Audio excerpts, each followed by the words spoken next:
Capítulo 1.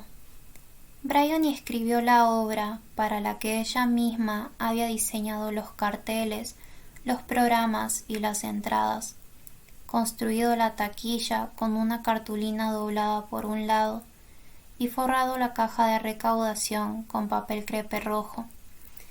En una tormenta compositiva que duró 2 días y que le hizo saltarse un desayuno y un almuerzo.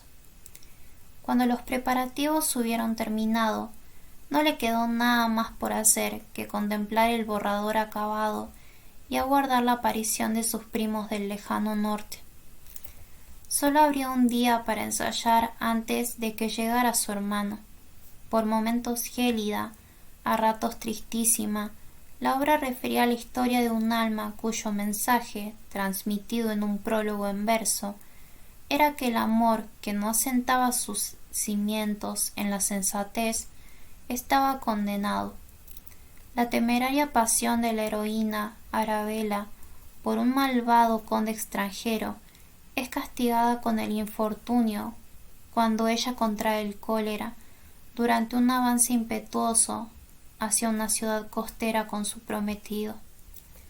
Abandonada por él y por casi todo el mundo, postrada en cama en una buhardilla, descubre que posee sentido del humor. La fortuna le ofrece una segunda oportunidad en forma de médico empobrecido. En verdad, se trata de un príncipe disfrazado que ha elegido ocuparse de los necesitados. Curada por él, esta vez, Arabella elige sensatamente y obtiene la recompensa de la reconciliación con su familia y una boda con el príncipe médico, un día ventoso y soleado de primavera. La señora Tallis leyó las 7 páginas de las tribulaciones de Arabella en su dormitorio, ante su tocador, mientras los brazos de la autora le rodeaban el cuello. Bryony examinó la cara de su madre en búsqueda de cada rastro de emoción cambiante, y Emily Tallis correspondió con expresiones de alarma, risas de alegría y al final sonrisas de gratitud y gestos de juicioso asentimiento. Cogió a su hija en brazos, la sentó en su regazo. Aquel cuerpecito terso y cálido que ella recordaba de la infancia y que todavía no había perdido, no del todo.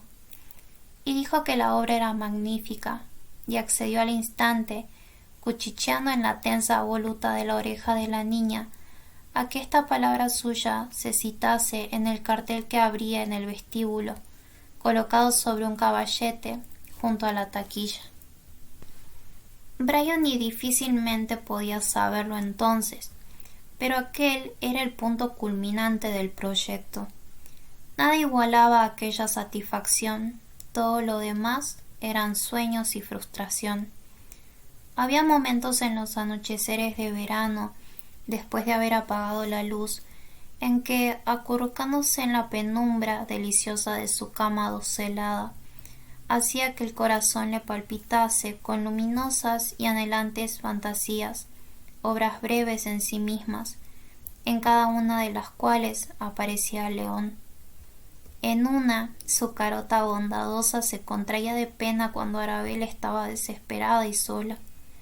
En otra, la sorprendían, cóctel en mano en algún abrevadero de moda, alardeando ante un grupo de amigos.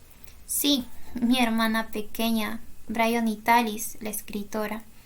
Sin duda habéis oído hablar de ella.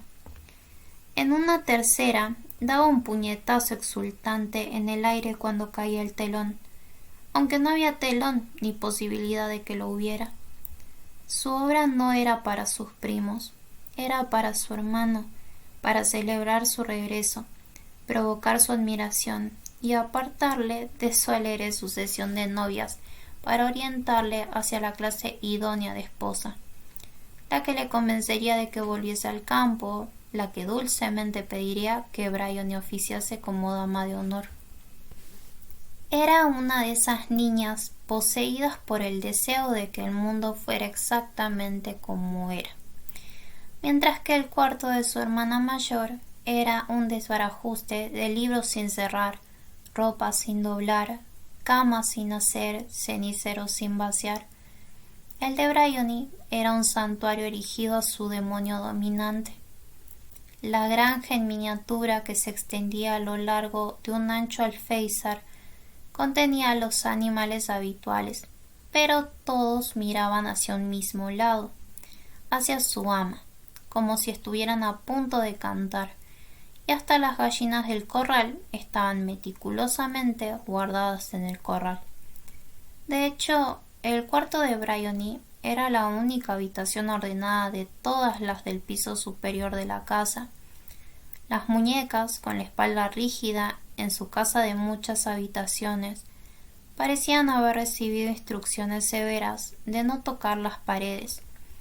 Las diversas figuras del tamaño de un pulgar, colocadas de pie en el tocador, vaqueros, submarinistas, ratones humanoides, recordaban por el orden y la distancia que reinaba en sus filas a un ejército de ciudadanos a la espera de órdenes.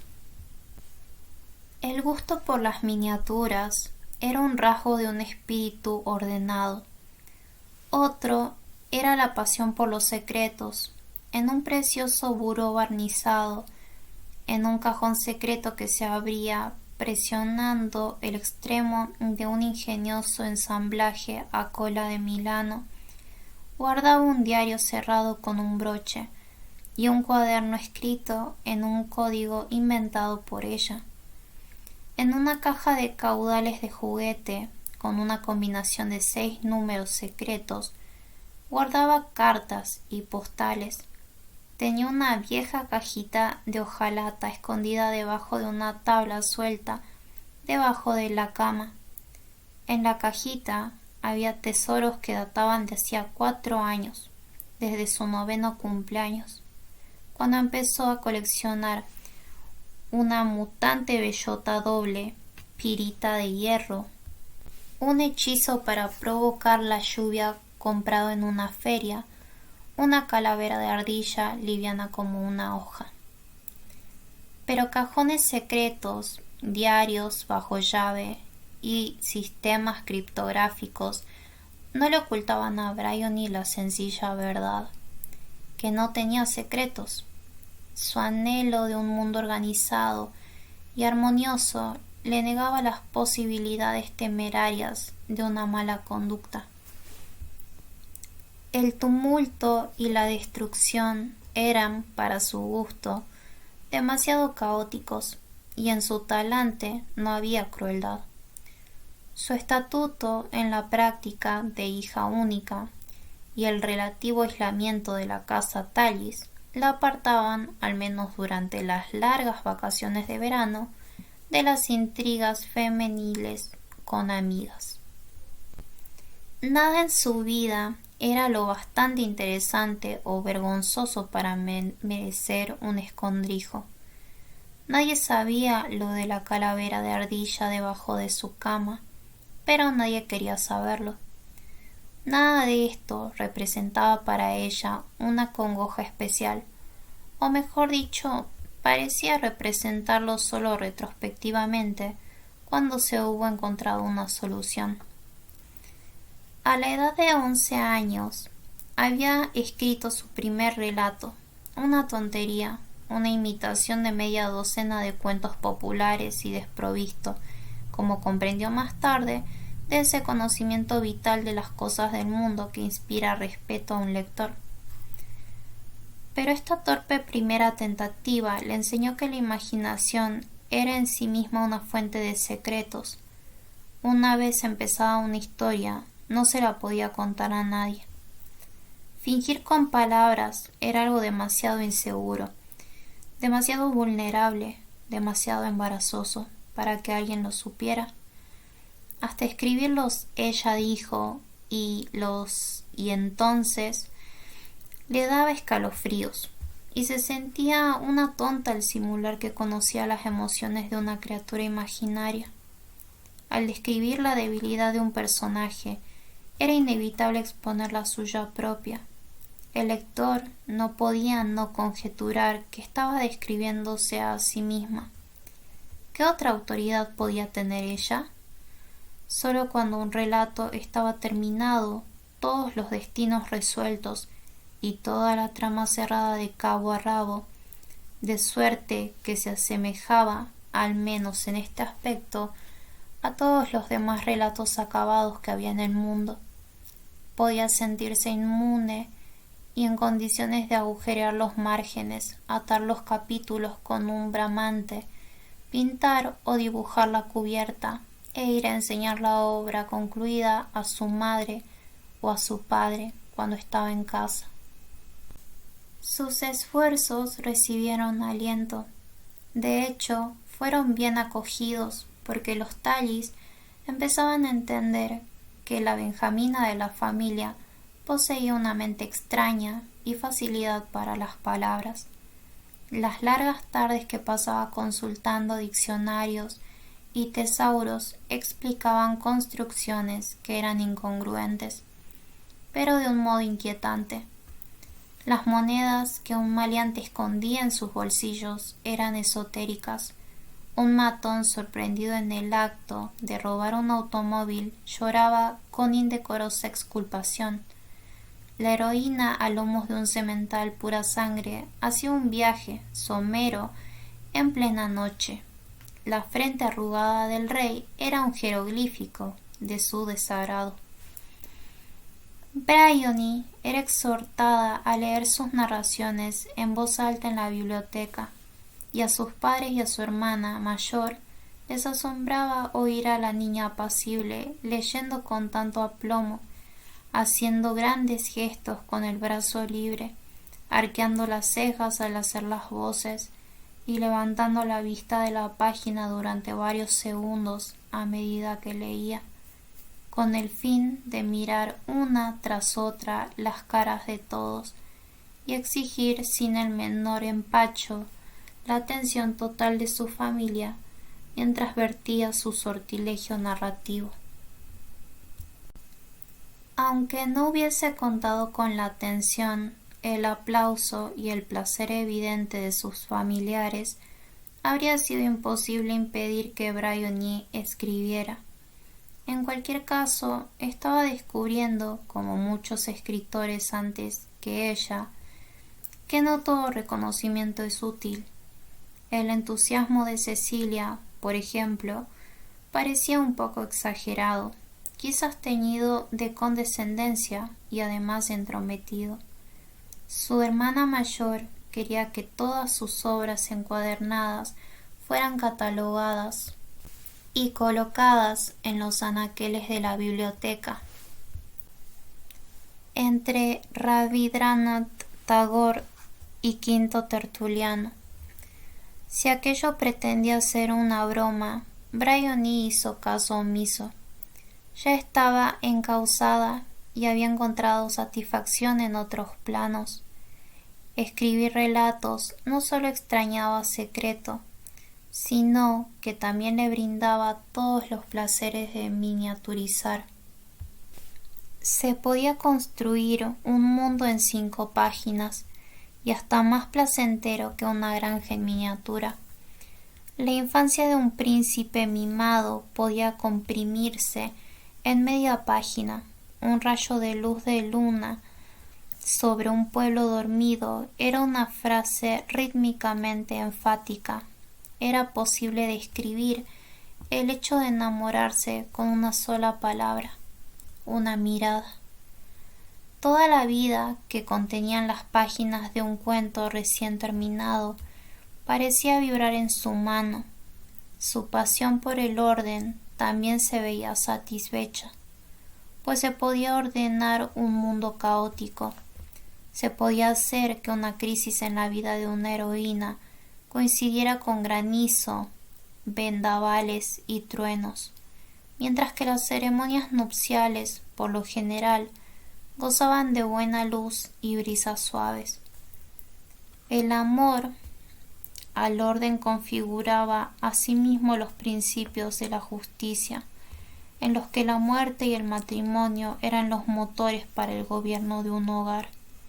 El primero reservado en exclusiva para lo moralmente dudoso, y el segundo como premio postergado hasta la última página. La obra que había escrito para el regreso de León a casa era su primera incursión en el teatro, y el cambio de género le había parecido muy fácil. Era un alivio no tener que escribir "ella dijo", ni tener que describir el clima, el comienzo de la primavera o la cara de la heroína. Había descubierto que la belleza ocupaba una franja estrecha. La fealdad, por el contrario, poseía una variación infinita. Un universo reducido a lo que se decía en él representaba el orden, en efecto, casi hasta el extremo de la inanidad. Y, para compensar, cada frase se enunciaba enfatizando al máximo un sentimiento u otro, al servicio de lo cual era indispensable el signo de admiración. Puede que Las tribulaciones de Arabella fuera un melodrama, pero su autora no conocía aún ese vocablo. La obra no se proponía inspirar risa, sino terror, alivio e instrucción, por este orden, y la inocente intensidad con que Bryony emprendió el proyecto. Los carteles, las entradas, la taquilla, la hacía especialmente vulnerable al fracaso. Le habría sido fácil recibir a León con otro de sus relatos, pero fue la noticia de la llegada de sus primos del norte lo que la había empujado a dar el salto hacia un género nuevo. A Bryony debería haberle importado más que Lola, que tenía 15 años, y los dos gemelos de 9, Jackson y Pierrot, fuesen refugiados de una acerba guerra civil doméstica. Había oído a su madre criticar la conducta impulsiva de su hermana pequeña, Hermione, y lamentar la situación de los 3 niños, y denunciar a su cuñado. Cecil, pusilánime y evasivo, que había huido a la seguridad de All Souls College en Oxford. Bryony había oído a su madre y a su hermana Cecilia analizar las últimas novedades y agravios, las acusaciones y las réplicas a estas, y sabía que la visita de sus primos tendría una duración indefinida y que quizás se prolongase hasta el comienzo de las clases. Había oído decir que la casa podía absorber con facilidad a 3 niños y que los Quincy podrían quedarse tanto tiempo como quisieran, siempre que los padres, si les visitaban los 2 al mismo tiempo, se abstuvieran de dirimir sus querellas en el hogar de los Tallis. Habían limpiado el polvo de 2 habitaciones cercanas a la de Bryony, habían colgado cortinas nuevas y trasladado muebles de otros cuartos. Normalmente, ella habría participado en estos preparativos, pero casualmente coincidieron con una racha de escritura de 2 días y con la reconstrucción de la fachada.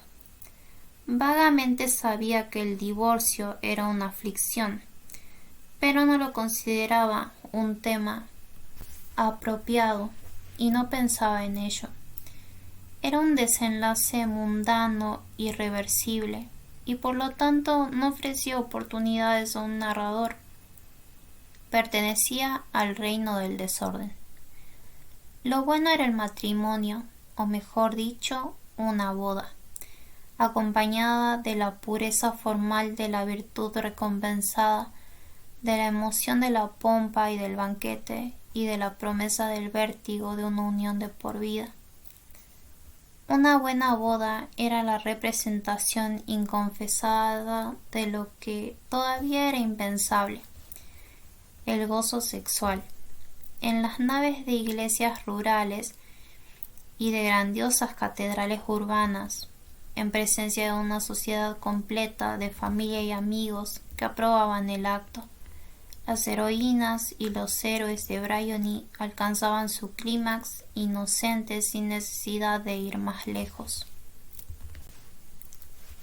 Si el divorcio se hubiera presentado como la antítesis ruin de todo esto, habría sido fácil arrojarlo al otro platillo de la balanza, junto con la perfidia, la enfermedad, el robo, las agresiones y las mentiras. Pero ofrecía una faz nada atractiva de complejidad insípida y discusión incesante. Al igual que el rearme, la cuestión de Abisinia y la jardinería lisa y llanamente no era un tema. Y cuando, después de una larga espera, la mañana del sábado, Bryony oyó por fin el sonido de ruedas sobre la grava que había debajo de la ventana de su cuarto, y agarró al vuelo sus páginas y bajó corriendo las escaleras. Cruzó el vestíbulo y salió a la luz cegadora del mediodía. No fue tanto la insensibilidad como la reconcentrada ambición artística la que le impulsó a gritar a sus aturdidos y jóvenes visitantes apretujados con su equipaje junto al carruaje. Ya he escrito vuestros papeles. Primera función mañana. Los ensayos empiezan dentro de 5 minutos. Inmediatamente aparecieron su madre y su hermana para decretar un horario más flexible. Los recién llegados, los 3 pelirrojos y pecosos, fueron conducidos a sus habitaciones. Sus cajas fueron acarreadas por Danny, el hijo de Hartman. Hubo un refresco en la cocina, un recorrido por la casa, un baño en la piscina y el almuerzo en el jardín del sur, a la sombra de las parras. Durante todo ese tiempo, Emily y Cecilia Tallis mantuvieron un ajetreo que sin duda privó a los huéspedes de la comodidad que supuestamente debía conferirles. Bryony sabía que si hubiese viajado 300 kilómetros para llegar a una casa extraña, las preguntas inteligentes y los comentarios jocosos y el que le dijeran de 100 maneras distintas que era libre de elegir, la habrían embarado. Nadie comprendía en general que lo que más querían los niños era que les dejasen en paz. Sin embargo, los Quincy se esforzaron mucho en elegir que el recibimiento les divertía y les liberaba, lo cual era un buen presagio para las tribulaciones de Arabella. Estaba claro que el trío poseía el don de ser lo que no era, aunque se parecían bien poco a los personajes que iban a representar. Antes del almuerzo, Bryony se escabulló a la sala de ensayos vacía, el cuarto de juegos, y deambuló de un lado a otro de los tablones pintados, considerando las opciones referentes al reparto. A la vista de aquello, era improbable que Arabella, que tenía el pelo tan moreno como Bryony, descendiese de padres pecosos o se fugase con un pecoso conde extranjero, alquilase una guardilla a un posadero con pecas, se enamorase de un príncipe pecoso y se casara ante un párroco con pecas, ante una feligresía igualmente pecosa. Pero la cosa iba a ser así. La tez de sus primos era demasiado nítida, casi fluorescente, para poder ocultarla. Lo mejor que se podía decir es que la cara sin pecas de Arabella era el signo, el jeroglífico quizás Bryony hubiese escrito de su distinción. Su pureza de espíritu jamás se pondría en duda, aunque ella se moviese en un mundo mancillado. Había un problema adicional con los gemelos. Nadie que los conociese podía distinguirlos. Estaba bien que el malvado conde se pareciese tanto al guapo príncipe, o que los dos se pareciesen al padre de Arabella y al párroco, y si Lola hacía de príncipe, Jackson y Pierrot tenían aspecto de ser los típicos niños afanosos que seguramente harían lo que les dijeran. Pero su hermana interpretaría a un hombre. Tenía los ojos verdes, huesos prominentes en la cara y las mejillas hundidas, y en su reticencia había algo frágil que sugería una voluntad fuerte y un genio muy vivo. El mero ofrecimiento a Lola de aquel papel tal vez provocase un conflicto, y a decir verdad, ¿podría Bryony cogerle de la mano delante del altar mientras Jackson recitaba la fórmula solemne del rito anglicano? Hasta las 5 de aquella tarde no pudo congregar a su elenco en el cuarto de juegos. Había colocado 3 taburetes en fila y ella acomodó el trasero en una antigua trona, un toque bohemio que le dio la ventaja de altura de un árbitro de tenis. Los gemelos sacudieron a regañadientes desde la piscina, donde habían estado 3 horas seguidas. Estaban descalzos y llevaban camisetas encima de los bañadores que goteaban sobre el suelo de madera. También les caía por el cuello agua procedente de su pelo enmarañado. Y los dos tiritaban y sacudían las rodillas para entrar en calor. La larga inmersión les había arrugado y blanqueado la piel, por lo que sus pecas reaparecieron a la luz relativamente tenue del cuarto. Su hermana, que se sentó entre ellos dos, con la pierna izquierda en equilibrio sobre la rodilla derecha, guardaba por contraste una compostura perfecta tras haberse asperjado profusamente de perfume y puesto un vestido de cuadros verdes para compensar sus otros colores.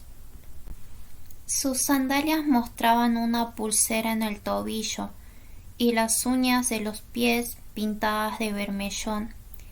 Ver aquellas uñas produjo en el esternón de Bryony una sensación opresiva, y supo al instante que no podía pedirle a Lola que interpretara al príncipe. Todo el mundo ocupaba su sitio, y la dramaturga estaba a punto de empezar su pequeña alocución, resumiendo la trama y evocando la emoción de actuar ante un auditorio adulto la noche siguiente en la biblioteca.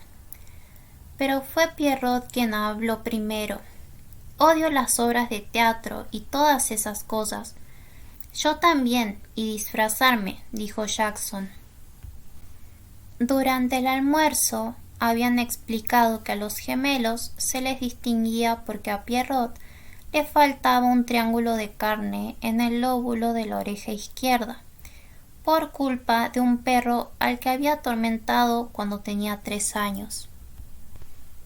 Lola apartó la vista. Bryony dijo juiciosamente: ¿Cómo puedes odiar el teatro? Solo sirve para lucirse, dijo Pierrot, y se encogió de hombros mientras denunciaba esta evidencia. Bryony supo que tenía razón. Por eso precisamente ella adoraba las obras de teatro, o por lo menos la suya. Todo el mundo la adoraría a ella, al mirar a sus primos, debajo de cuyas sillas se estaba encharcando agua que luego se filtraba por las grietas entre las tablas. Supo que nunca comprenderían su ambición. La indulgencia suavizó su tono. ¿Tú crees que Shakespeare solo quería lucirse? Pierrot miró hacia Jackson por encima de las rodillas de su hermana. Aquel nombre bélico le era vagamente familiar. Con su tufillo a escuela y a certeza adulta, pero los gemelos se infundían valor mutuamente. Todo el mundo sabe que sí, segurísimo. Cuando Lola hablaba, primero se dirigía a Pierrot y a mitad de la frase se volvía en redondo para terminarla dirigiéndose a Jackson. En la familia de Bryony, la señora Tallis nunca tenía nada que comunicar que requiriese decírselo simultáneamente a las dos hermanas. Ahora Bryony vio cómo se hacía. O actuáis en la obra, o os lleváis un tortazo y después hablo con los padres. Si nos das un tortazo, nosotros hablaremos con los padres. O actuáis en esta obra, o hablaré con los padres. Que la amenaza hubiese sido claramente rebajada no pareció disminuir su poder. Pierrot se chupó el labio inferior. ¿Por qué tenemos que hacerlo? La pregunta lo concedía todo, y Lola trató de revolverle el pelo pringoso. ¿Te acuerdas de lo que han dicho los padres? Somos invitados en esta casa y debemos portarnos. ¿Cómo debemos portarnos? Venga, dime cómo. Dócilmente, dijeron los gemelos a coro, compungidos, tropezándose apenas con la palabra rara. Lola se volvió hacia Bryony y sonrió. Por favor, cuéntanos tu obra. Los padres. Cualquier poder institucional que encerrase este plural, fuera la que fuese, estaba a punto de desmoronarse, o ya lo había hecho. Pero por ahora no podían saberlo y exigía valor hasta de los más jóvenes. Bryony se avergonzó súbitamente del egoísmo de su conducta, pues no se le había ocurrido pensar que sus primos no quisieran representar sus personajes en las tribulaciones de Arabella. Pero tenían sus tribulaciones, una catástrofe propia, y ahora, en su calidad de huéspedes en su casa, se creían obligados. Lo que aún era peor, Lola había dejado claro que ella también actuaría a disgusto. Estaba coaccionando a los vulnerables Quincy, y sin embargo Bryony se esforzaba en captar el difícil pensamiento. No había una manipulación allí, no estaba Lola utilizando a los gemelos para expresar algo en su nombre, algo hostil y destructivo. Bryony sintió la desventaja de ser 2 años más joven que la otra chica, de tener 2 años menos de refinamiento, y ahora su obra le parecía algo deprimente y bochornoso. Evitando todo el rato la mirada de Lola, empezó a resumir la trama, pese a que la estulticia de la misma comenzaba a abrumarla. Ya no le quedaban ánimos para inventar para sus primos la emoción de la primera noche. En cuanto hubo terminado, Pierrot dijo: «Quiero ser el conde, quiero ser un malvado». Jackson se limitó a decir: «Yo soy el príncipe, siempre soy un príncipe». Bryony habría podido arrastrarles hacia ella y besarles la carita, pero dijo: «De acuerdo». Entonces Lola descruzó las piernas, se alisó el vestido y se levantó como si fuera a irse. Habló con un suspiro de tristeza o resignación. «Supongo que como tú has escrito la obra, serás Arabella». «Oh, no», dijo Bryony. «No, nada de eso». Decía que no, pero quería decir sí. Por supuesto que ella interpretaba el papel de Arabella. A lo que objetaba era al «como tú» de Lola. No hacía de Arabella porque había escrito la obra, sino porque ninguna otra posibilidad se le había pasado por la cabeza, porque así era como León iba a verla, porque ella era Arabella. Pero había dicho que no, y ahora Lola decía dulcemente: «En ese caso, ¿no te importa que lo haga yo? Creo que lo haría muy bien. En realidad, de nosotras dos». Dejó la frase en suspenso, y Bryony la miró fijamente, incapaz de evitar una expresión de horror, incapaz de hablar. Sabía que le estaba arrebatando el papel, pero no se le ocurría nada que decir para recuperarlo. Lola aprovechó el silencio de Bryony para apuntalar su ventaja. Tuve una larga enfermedad el año pasado, así que también puedo hacer muy bien esa parte. También, Bryony no acertaba a ponerse a la altura de la chica más mayor. La desdicha de lo inevitable le enturbiaba el pensamiento. Uno de los gemelos dijo con orgullo: «¿Y actuaste en la obra del colegio?» ¿Cómo decirles que Arabella no tenía pecas? Tenía la piel clara y el pelo negro, y sus pensamientos eran los de Bryony. Pero, ¿cómo iba a negárselo a una prima tan alejada de su hogar y cuya vida familiar había naufragado? Lola le leía la mente, pues entonces jugó su baza definitiva, el as irrecusable. Di que sí, es lo único bueno que me ha sucedido en meses. Sí, incapaz de apretar la lengua contra esta palabra, Bryony se limitó a sentir con la cabeza, y sintió al hacerlo un malhumorado escalofrío de aquiescencia autodestructiva que se le extendía por la piel y se expandía hacia afuera de ella, oscureciendo la habitación con sus pulsaciones. Tuvo ganas de marcharse, de tumbarse a solas de bruces en su cama, para saborear el gusto repugnante del momento y remontar las consecuencias ramificadas hasta el punto a partir del cual la destrucción había empezado. Necesitaba contemplar con los ojos cerrados toda la riqueza que había perdido, a la que había renunciado, y prever el nuevo régimen. No solo había que tener en cuenta a León, sino qué iba a pasar con el vestido antiguo de satén crema y melocotón que su madre tenía preparado para ella para la boda de Arabella. No iban a dárselo a Lola. ¿Cómo iba su madre a negárselo a la hija que la había amado durante todos aquellos años?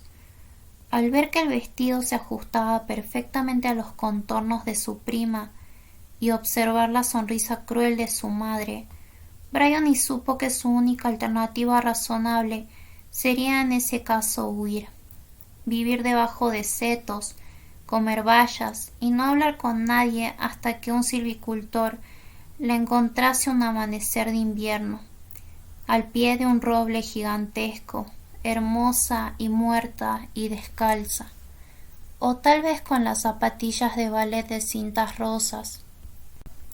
Compadecerse a sí misma reclamaba toda su atención, y únicamente a solas podría infundir vida a los detalles lacerantes.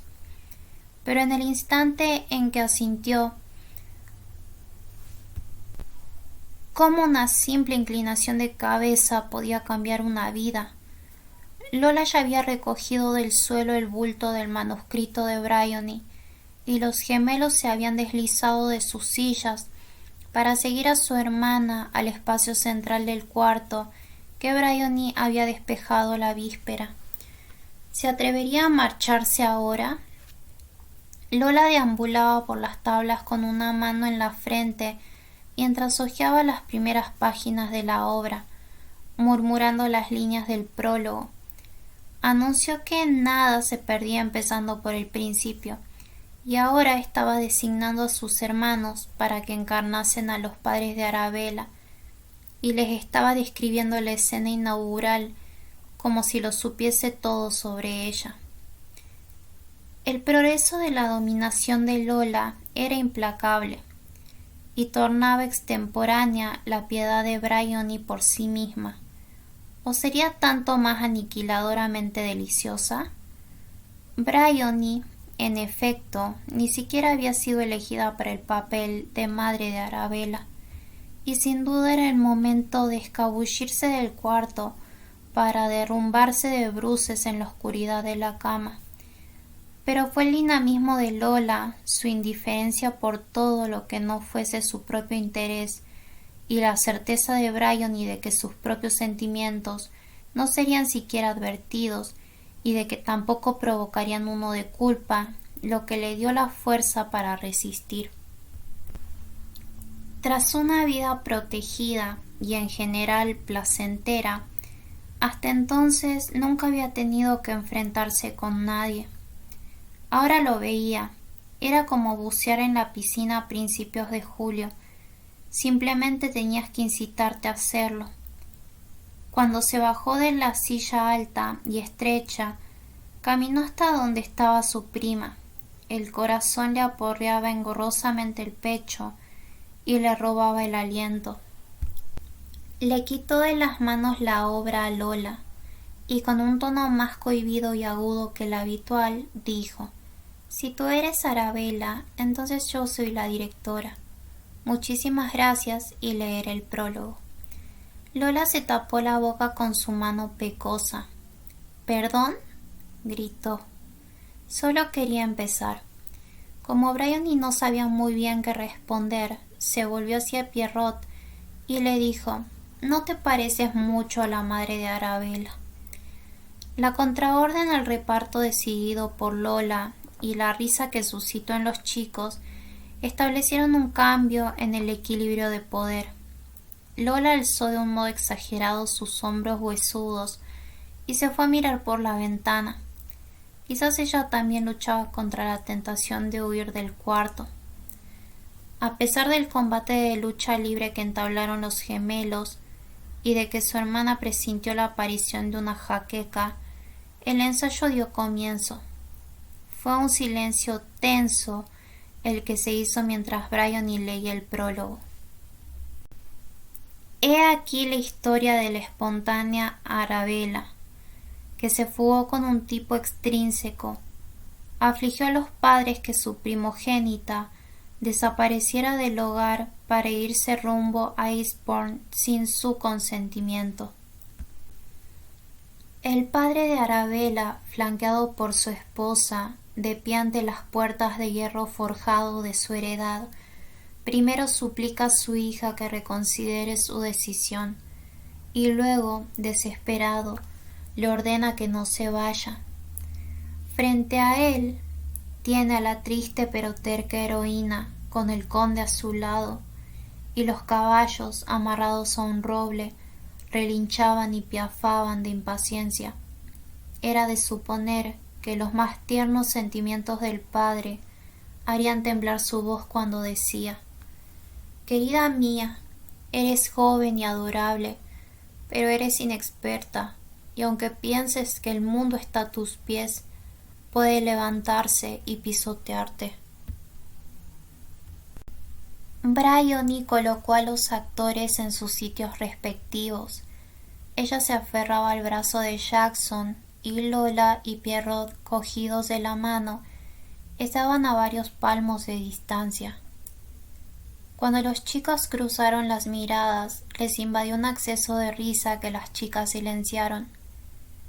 Ya había habido bastantes problemas, pero Bryony solo empezó a entender la cima que media entre una idea y su ejecución cuando Jackson comenzó a leer su hoja con un afligido tono monocorde, como si cada palabra fuese un nombre en una lista de personas fallecidas, y era incapaz de pronunciar inexperta, por muchas veces que le dijeran cómo se pronunciaba, y se dejó las dos últimas palabras de su parlamento: «Puedes levantarse y pisotearte». En cuanto a Lola, recitó sus líneas correcta pero negligentemente, y en ocasiones sonreía de un modo inoportuno, como si pensara en algo suyo, resuelta a demostrar que su mente casi adulta estaba en todas partes. Y así continuaron los primos del norte durante media hora, estropeando gradualmente la creación de Bryony, y fue una bendición, por consiguiente, que su hermana mayor entrara para llevarse a los gemelos al baño.